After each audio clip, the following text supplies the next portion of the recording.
대체 왜 따라오는 거지? 한국의 화려한 유흥가 거리에서 여자 두 명이 도망가고 뒤에 한 남자가 그들을 부르고 있습니다. 대체 무슨 일인지 함께 사연을 들어보겠습니다. 안녕하세요. 저는 대만에 살고 있는 아나운서 스완입니다. 요즘 대만을 떠들썩하게 달구는 주제가 있는데요. 그건 바로 한글에 관한 내용입니다. 제가 진행하고 있는 프로그램에서 최근 한글에 대한 주제를 다뤘는데요. 현재 초등학생에서 대학생까지 한국 문화에 빠져 한류 바람이 불고 있는데 좋아하는 것에만 그치는 것이 아닌 학생들이 한국어와 한글을 배우고 있다는 내용입니다. 특히 한국의 K-팝과 한국 드라마가 전 세계적으로 인기와 히트를 치면서 대만에서도 폭발적인 인기를 끌고 있는데요. 실제 한글을 배우면서 한국어 노래 가사를 직접 배우고 한국 드라마를 자막 없이 보는 것이 굉장히 유행을 하고 있다는 겁니다. 지금 대만의 젊은이들 사이에서는 가장 여행하고 싶은 나라 1위가 한국이에요. 이만큼 한국의 문화의 저력이 곳곳에 스며들어 한국어 열풍까지 불고 있다는 겁니다. 사실 몇 년 전부터 대만어를 한글로 표기하자는 의견들이 공식적으로 나오고 있거든요. 그 이유가 아무래도 중국 때문인데요. 대만까지 영향력을 펼치려고 하는 중국은 점점 감시를 하고 개입하는 추세입니다. 하지만 대만의 언어학자들은 대만의 자주 독립을 위해서는 더 이상 한자에 의존하는 것이 아니어야 한다고 주장하는데요. 특히 젊은 층으로 시작된 한글 인기가 대만 전역으로 불어 대만어를 한글로 표기하자고 이때가 기회라고 언어학자들 사이에서도 나오고 있는 실정입니다. 왜 수천 년 한문의 역사를 가진 대만이 한문을 버리고 한글을 쓰려 하는 이유가 무엇일까? 제가 진행하는 프로그램에서 다루었습니다. 그 이유는 시진핑이 올해 신년사에서 대만과 중국은 통일이 될 거라는 메시지를 강력하게 전달한 것부터 시작이라고 볼 수 있습니다. 지금 전 세계적으로 우크라이나 전쟁을 시작으로 최근 이란과 이스라엘의 충돌까지 혼란스러운 상황인데요. 중국이 대만을 흡수하려는 움직임이 감지되고 있습니다. 그리고 최근 우크라이나 러시아 전쟁을 통해 대만 사람들도 많은 자극을 받았어요. 단시간 내 패배로 끝날 줄 알았던 우크라이나가 아직까지도 무너지지 않는 걸 보면서 대만 사람들도 많은 희망을 갖고 있습니다. 대만 사람들은 하나의 중국으로 가자는 중국의 주장에 반대하여 단일된 하나만의 대만을 외치고 있는 실정입니다. 그렇게 되려면 우리만의 언어를 표기하는 방법이 중국과 동일한 것이 아닌 다른 것으로 표기해야 한다는 주장이 대두되고 있습니다. 워낙 한자어가 어렵다 보니 중국인들도 대만인들도 서로 의사소통이 잘 안 돼요. 특히 대만은 만다린어, 타이완어, 객가어까지 다양한 언어를 사용하고 있거든요. 이렇게 다른 언어를 사용하면 서로 소통 자체가 어렵지 않습니까? 그 원인을 어려운 중국어에서 파생되었다고 생각하기 때문이죠. 그래서 대만식으로 표현하는 한글을 도입하자는 주장이 열풍을 이끌고 있습니다. 저희도 최근 이 문제에 대한 내용을 심층 취재하며 대만 언어학자를 초빙해서 특별 프로그램으로 편성했어요. 대만 언어학자의 인터뷰 내용은 충격적이기까지 했습니다. 한글이 세계에서 가장 사용하기 쉬운 문자라는 게 정평이 나 있어요. 사실 한국어는 다른 언어에 비해 구조적으로 봤을 때 까다로운 언어이거든요. 근데 한글이 있기 때문에 한국어가 더 쉽게 풀이될 수 있었던 겁니다. 그렇게 보자면 세계 어느 나라든 먼저 한글을 도입하면서 문자로 사용하게 된다면 한강의 기적이 재현될 수도 있겠죠. 지금 중국의 도발은 점점 강도가 세지고 있습니다. 지금이야말로 복잡한 언어 체계인 한문을 버리고 한글을 도입해서 사용해야 하는 시기가 아닌가 생각합니다. 지금 우크라이나의 현실을 대만과 비교하지 않을 수 없는데요. 러시아가 순식간에 이겼다면 중국도 대만을 단번에 수복시키려고 했겠죠. 하지만 호락호락하지 않다는 걸 봤죠. 아마 중국은 어떻게 대만을 흡수시킬 건지 고심하고 있을 텐데요. 대만인들은 하나의 중국을 인정하지 않는 분위기입니다. 2020년 대만인을 대상으로 한 조사에서는 스스로 대만인으로 답한 사람들이 굉장히 많아요. 이들은 한국어처럼 복잡한 언어를 가진 대만어를 유일하게 잘 반영할 수 있는 문자는 한글밖에 없다고 생각합니다. 실제 대만에서는 가족들 사이에서도 언어가 통하지 않아서 영어로 대화하는 사람도 있거든요. 그 복잡한 형태를 간소화하여 새로운 표기법으로 만들어야 한다고 주장하는데요. 사실 이러한 문제는 지금이 처음이 아니었습니다. 수십 년 전 대만의 언어학자 시차우더가 한글을 도입하자는 주장이 시작되었죠. 세계 언어학자들은 모두 한글만큼 쉬운 글자가 없고 한국어만큼 뛰어난 언어가 없다고 인정하고 있기도 하고요. 알파벳이나 한자의 경우 기호를 읽는 법을 바로 배워야 하는 불편함이 있지만 한글은 소리와 문자가 일치하거든요. 당시 한글을 사용하는 것이야 말로 유일한 해결책이라고 주장을 했는데요. 당시에는 많은 사람에게 공감을 얻지 못했어요. 하지만 수십 년이 지나 한류를 통해 호감이 늘어나는 데다가 중국의 압박까지 거세지고 있어서 젊은이들 사이에서는 이 언어학자의 주장이 큰 지지를 얻고 있습니다. 중국은 이러한 대만 내의 여론을 인식한 듯 맹비난을 쏟아내고 있는데요.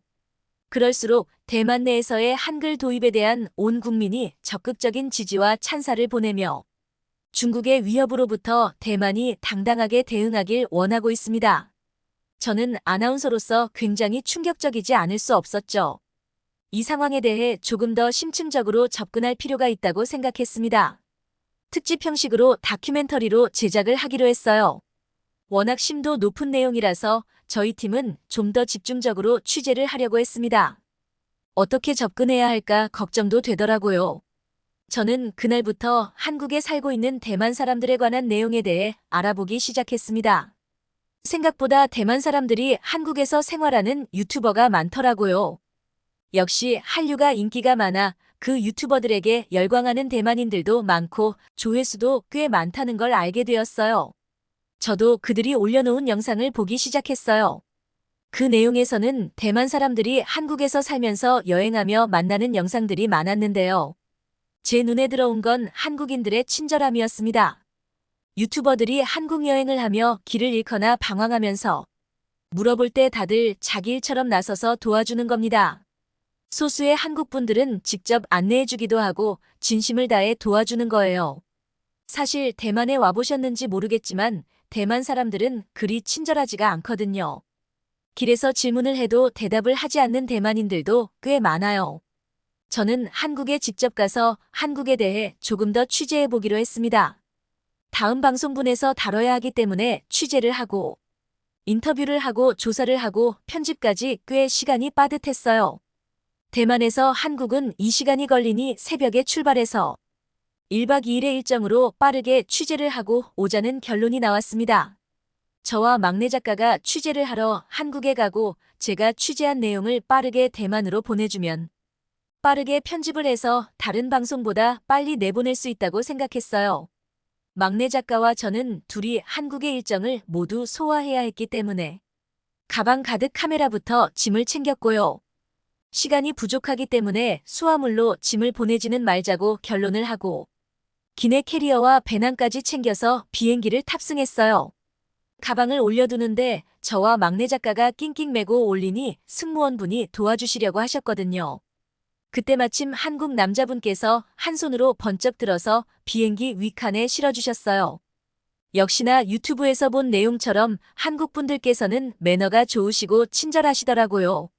그리고 자리에 앉았는데 급히 티켓을 예약했더니 저와 막내 작가가 다른 좌석에 앉게 되었어요. 마침 제 옆자리에 가방을 들어주신 한국분이 앉으시더니 먼저 자리를 바꿔주신다고 말씀해 주시는 거예요. 저는 너무 죄송스러워서 괜찮다고 사양했으나 어차피 혼자 출장을 다녀오시는 길이라며 일행이 없어서 본인은 혼자 앉겠다고 하시더라고요. 대만에서도 가끔 한국인을 만나지만 한국분들은 정말 친절하세요. 그리고 외형적인 면도 중국인과는 다르게 항상 말끔한 옷차림과 좋은 향기가 나더라고요. 한국분들은 동양 사람치고는 키가 꽤 크고 얼굴이 작다는 점이에요. 비행기에서 내리는데도 미리 기억하시고 저희의 짐을 내려주는 데다 입국장까지 들어주시는 거 아니겠어요? 사실 관심이 생겨서 연락처를 물어볼까 생각도 했지만 외국인이 갑자기 연락처를 물어보면 거부감부터 들 것 같아서 참았어요. 입국장에서는 저희는 외국인 줄로 나가야 했기 때문에 감사 인사를 하고 헤어졌어요. 일단은 막내 작가와 한국 일정에 대해 계속 얘기하기 시작했습니다. 한국 내에서 공부하고 있는 대만 대학생 모임이 있다는 걸 알게 되었어요. 그리고 그들은 금요일에 모여 한국어 공부를 하고 있다는 것이었어요. 그들이 공부하는 곳은 건대 입구 쪽이라서 저희는 접근성도 편하고 지하철로 이동도 가능한 잠실에 숙소를 잡았어요. 호텔에 짐을 맡기자마자 지하철을 타고 건대 입구로 향했습니다. 대만 학생들이 공부하는 곳에 찾아갔는데요. 저희는 처음 대만인이 아닌 줄 알았어요. 한국에서 거주하는 분들이라 그런지 스타일도 한국식으로 화장법까지 싹 바꿔서 세련되기까지 한 데다 모두들 한국어까지 유창하게 하시니 한국분이라고 해도 믿겠더라고요. 그분들의 한국에 오게 된 이유를 물었는데 다들 가지각색이었어요. 한국 드라마에 빠져서 오게 되신 분, 일본이 좋아서 일본에서 공부하러 가려다 한국 여행을 하러 잠깐 들렀는데 한국에 눌러앉게 되었다고 하시는 분도 계셨어요. 대만에서 대학 생활을 하다 적응을 못하고 도피처를 찾아 한국에 왔는데 한국에 오자마자 여기가 본인이 있을 곳이라고 생각하시는 분도 계시고 아주 다양하더라고요. 그분들은 다들 대학을 다니면서 알바도 하고 또 시간 내서 이렇게 한국어 공부도 한다고 하더라고요. 왜 이렇게 열심히 살고 있냐고 여쭤봤더니 이구동성으로 하시는 말씀이 한국 사람들에 비하면 아무것도 아니래요. 대만 젊은 층과 다르게 한국 사람들은 대학 내내 취업을 하기 위해 자격증을 따고 어학을 준비하면서 알바까지 한다고 하더라고요. 그리고는 옆 교실로 저를 안내해줬어요. 처음 방문한 교실은 대만 학생들만 있었는데 옆 교실로 가보니 전 세계 외국인들이 다 모여 있는 거예요. 이렇게 많은 사람들이 한국어를 배우려 모였다니 정말 신기한 거예요. 유럽에서는 방탄소년단과 손흥민으로 인해 한국의 위상이 어마어마해졌다고 해요. 그리고 다들 한국에 와서 너무 만족하고 빨리 한국어를 배우고 한글을 잘 쓰고 싶다고 하더라고요. 한국의 인기가 이렇게까지 대단하다는 걸 깨닫게 되었고, 대만뿐만이 아닌 전 세계적으로 영향력을 행사하는 한국의 한글을 빨리 대만에서도 도입해야 한다는 생각이 들었어요. 함께 있던 학생이 급히 나가더라고요. 어디를 가냐고 물었더니 알바 시간이 다 되어서 빨리 가야 한다고 했어요. 저희는 그 학생의 일과도 취재하면 좋을 것 같은 생각이 들어서 혹시 실례가 되지 않는다면 함께 방문해도 되냐고 물었죠. 그 친구는 브런치 가게에서 저녁 5시부터 10시까지 근무를 한다고 했어요. 보통 대만은 6시가 넘으면 문을 닫는데 10시까지 근무를 하냐고 여쭤봤더니 한국은 24시간 하는 가게가 수두룩하다고 했어요. 브런치 가게에 도착하니 친구라고 소개를 해주더라고요. 소개를 해주면서 가방을 건네주는 거예요. 그래서 그게 뭐냐고 물어보니 한국인 친구 어머님이 혼자 지내는 걸 알고 가끔 반찬을 챙겨주신다고 하시더라고요. 한국 사람들은 정이 많다는 얘기도 해줬어요. 한국 사람들의 특별함을 첫날부터 제대로 느끼게 되었죠. 하루 종일 취재를 하다 보니 점심도 못 먹고 끼니를 놓쳤더라고요. 집으로 가는 길 막내 작가와 뭘 먹어야 하나 고민하던 찰나 저희 눈이 휘둥그레졌죠. 글쎄 건대 입구에는 유흥가가 많은 거예요. 시간이 9시가 다 되어가는데도 지금이 밤이 맞나 싶을 정도로 화려한 거리였어요. 저희는 아무래도 밤늦게 돌아다니면 위험할 것 같다고 빨리 숙소로 가자고 하고 지하철을 타고 집에 왔어요. 그때만 해도 한국이 밤에 돌아다녀도 안전한지 몰랐거든요. 그렇게 막내 작가와 집에 오는 길에 편의점에 들러서 먹거리를 사가지고 들어갔습니다. 저희가 지하철에 내려서 나왔는데 길을 헤맸어요. 사실 한국 지하철은 이정표가 잘 되어 있었는데 막내 작가랑 날씨가 좋으니 바깥 공기를 쐬면서 걷자고 나왔는데 그만 길을 잃고 말았어요. 걷다 보니 속리단길이라는 이정표가 있었어요. 저희가 또 놀랐던 이유가 건대 입구에서도 사람이 그렇게 많았는데 여기 잠실에도 밤인데 사람이 많은 거예요. 어떤 집은 맛집인지 밤까지도 줄이 서 있더라고요. 저희는 한국이 과연 안전한 나라가 맞나 하는 의심까지 들게 되었어요. 밤에 술도 마시고 유흥가가 있으면 아무래도 위험한 곳이 많잖아요. 그런데 이렇게 유흥가가 많은 한국이 과연 안전한 곳인가 하는 생각이 들었어요. 그때였어요. 갑자기 뒤에서 대만어로 어떤 남자가 저희를 부르는 거예요. 막내 작가와 저는 너무 무서워서 아무래도 빨리 숙소로 뛰어가야 할 것 같다고 뛰려고 했는데 대만어로 아까 비행기에서 만났잖아요. 라고 하시는 거예요. 놀라서 뒤를 보니 정말 비행기에서 저희 짐을 들어주셨던 그 젠틀하신 분이신 거예요. 어떻게 여기서 뵙게 되었냐고 신기해 하시더라고요. 저희도 정말 신기했어요. 그분은 송파 법조단지 방면인데 새벽에 대만 출장을 다녀와서 회사 사람들과 밥을 먹고 헤어지고 집으로 돌아가는 길이라고 하셨어요. 그분의 집은 잠실이신데 동료분 차를 타고 속리단길 앞에서 내려주셔서 걸어서 집으로 가시는 길이셨대요. 뒷모습이 아무래도 아침에 딱 뵈었던 인상착의라서 아는 척을 하셨다는 거예요. 한국에 대한 정보가 없는 저희로서는 한국이 안전한 나라라고 했는데 여기 유흥가에 왜 이렇게 사람이 많냐고 여쭤봤죠. 그분은 웃으시면서 이렇게 사람이 많아도 밤길에도 큰 걱정 말라고. 한국은 원래 늦게까지 영업을 하는 곳이 많다고 하셨어요. 저희가 한국에 도착해서 아직 한 끼도 먹지 못해서 맛있는 곳을 알려달라고 했더니 한국의 삼겹살집으로 안내해 주시더라고요. 안내해 주셨던 그곳은 마침 많은 사람들이 줄을 서서 먹었던 맛집이었어요. 여기가 이 동네에서 가장 핫한 맛집이라고 하시는데 제가 그때 어디서 나온 용기였는지 시간이 되시면 아까 도와주신 것도 있고 해서 제가 식사를 대접해드리고 싶은데 혹시 같이 가실 수 있는지 여쭤봤죠. 그분은 흔쾌히 허락해 주시면서 안 그래도 회식할 때 제대로 먹지 못해 배가 고팠다고 하시는 거예요. 그렇게 저희는 함께 밥을 먹게 되었고 그분의 성함은 김서준 씨라고 하셨어요. 만다리너를 잘하시길래 여쭤봤더니 그분은 미국계 금융회사에 근무하시는 분이시고 미국에서 대학을 나왔는데 첫 근무지가 홍콩이어서 홍콩에서 언어를 배우셨다고 하시더라고요. 그리고 기다리던 한국에서의 첫 식사가 세팅되었어요. 쟁반 안에 한 상 가득 반찬이 나오고 숯불로 고기를 구워주시더라고요. 숯불에 생고기를 굽는 게 정말 신기했어요. 소금에 찍어 먹었더니 너무 맛있는 거예요. 왜 대만 사람들이 한국 음식에도 열광을 하는지 이해가 가더라고요. 반찬도 무한리필을 계속해줘서 신기했어요. 막내 작가와 고기를 얼마나 먹었는지 생각해보니 서준 씨가 고기를 계속 구워주셨는데 저희는 계속 먹기만 했더라고요. 저는 밥과 곁들여 먹는 반주를 좋아하거든요. 혹시 여기에 술도 곁들여 먹을 수 있냐고 여쭤보니 한국의 술은 어떠냐고 물으시더라고요. 고량주 같은 중국 술은 워낙 독해서 너무 독하면 제가 다음날 스케줄도 있고 대만으로 돌아가야 하는 일정에 차질이 생길 수 있다고 말씀드렸죠. 서준 씨는 한국의 소주 중에서도 순하게 나온 술이 있으니 무리하지 않게 한 잔씩 곁들여 먹자고 해서 좋다고 했어요. 도수가 표시된 걸 보니 17도 정도더라고요. 대만 술에 비해 훨씬 도수가 적어서 목넘김도 편하더라고요.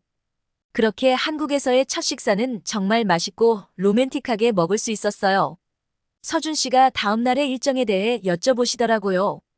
다음 날은 오전에 한국에서 대만 음식점 체인을 하시는 사장님과 만나 인터뷰를 하기로 했거든요. 아쉽지만 저녁 비행기를 타고 대만으로 돌아갈 예정이라 뵙지 못할 것 같다고 말씀드렸어요. 지훈 씨는 오전에 일을 보고 점심쯤 만나 함께 밥을 먹고 공항으로 데려다 주신다고 하시는 거예요. 다음 날이 토요일이라 쉬는 날이셔서 마침 시간이 되신다고 해주셨는데 막내 작가 눈치를 봤더니 고개를 끄덕이더라고요. 그렇게 약속을 잡고 저희는 숙소로 돌아가 녹초가 되었습니다. 아침에 일어나 호텔 로비에 짐을 맡기고 인터뷰를 하러 한국에서 운영하시는 대만 사장님을 뵈었어요. 사장님께서는 한국은 본인에게 정말 고마운 나라라고 하시면서 한국이 이렇게까지 대단한 위상을 펼치는 건 다 한국인들 때문이라고 하시더라고요. 그러시면서 대만은 빨리 언어를 한글로 바꿔서 자주 독립을 이루어야 한다고 본인은 정말 찬성이라고 하시며 한국 생활에 대한 좋은 말씀을 많이 해주셨어요. 1박 2일의 짧은 일정이었지만 느낌이 좋더라고요. 호텔에 돌아와 짐을 찾고 서준 씨를 만났죠. 서준 씨는 저희 짐을 서준 씨 차에 싣고 점심을 먹으러 가자고 하셨어요. 어젠 음식값을 제가 냈는데 끝까지 거절하시면서 미안해 하시더라고요. 오늘은 꼭 본인이 밥을 사시겠다면서 저희 숙소와도 아주 가까운 롯데월드몰로 향했어요. 롯데월드몰은 한국의 랜드마크로도 급부상해 외국인들도 많이 방문한다고 하던데 듣던 대로 규모가 어마어마하더라고요. 날씨가 더워지면 냉면만큼 맛있는 게 없다고 냉면집이 어떠냐고 물으시더라고요. 저도 한국의 냉면이 정말 궁금했거든요. 그렇게 한국 냉면집에서 주문을 해주셨는데 불고기도 시켜주셨거든요. 고기에 양념이 배어 있어서 김치와 먹으니 그렇게 맛이 좋을 수가 없는 게요. 제가 서준 씨에게 한국은 하나의 재료로 다양한 음식을 만드는 것 같다고 말씀드렸더니 한국은 소 한 마리도 버릴 게 없다면서 부위별로 구워 먹고 질긴 부위는 국에 넣어 먹고 뼈는 또 삶아서 국으로도 만든다고 하시더라고요. 정말 한국 사람들의 아이디어는 어디까지인지 놀랐어요. 그렇게 나와 한강에 잠깐 바람을 쐬고 가자고 하셨어요. 한강으로 가서 커피 한 잔 들고 산책을 했었죠.